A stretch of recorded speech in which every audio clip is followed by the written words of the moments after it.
Magandang umaga mga bata! Ngayong araw ay ating tatalakayin ang tungkol sa wastong pangangalaga sa ating katawan. Ngayon ay ating alamin kung paano nga ba natin pangangalagaan ang ating katawan. Bakit nga ba natin kailangan alagaan ang ating katawan? Magaling mga bata, para tayo ay maging malusog at hindi magkasakit. Ngayon mga bata ay ating isa-isahin ang wastong pangangalaga sa ating katawan. Matulog ng 8 oras. Kailangan nating matulog ng 8 oras para lumakas ang ating katawan at maging handa sa bagong araw. At alam niyo ba mga bata, nakakatulong din ito sa ating mga utak para mas madaling matuto at mag-isip. Sundin ang balanced diet na pagkain. Kailangan nating sundin ang balanced diet para lumakas ang ating katawan at maiwasan ang sakit. At alam niyo ba mga bata, nakakatulong ito sa tamang paglaki at pagpapanatili ng malusog na pangangatawan. Ugaliin maghugas ng kamay. Kailangan nating ugaliin ang maghugas ng kamay, lalo na kapag tayo ay kakain upang matanggal ang dumi at mikrobyo na maaaring pumasok sa ating katawan.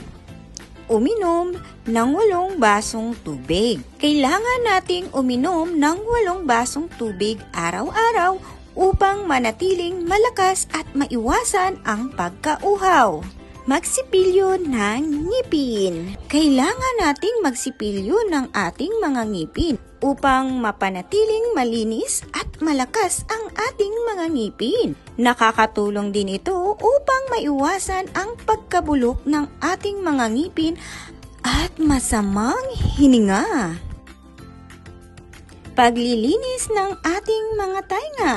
Kailangan nating maglinis ng mga tainga upang matanggal ang dumi na maaaring makabara sa ating mga pandinig. Nakakatulong din ito upang maiwasan ang impeksyon at mapanatili nating malinis at malusog ang ating mga tainga. Paggupit ng ating mga kuko.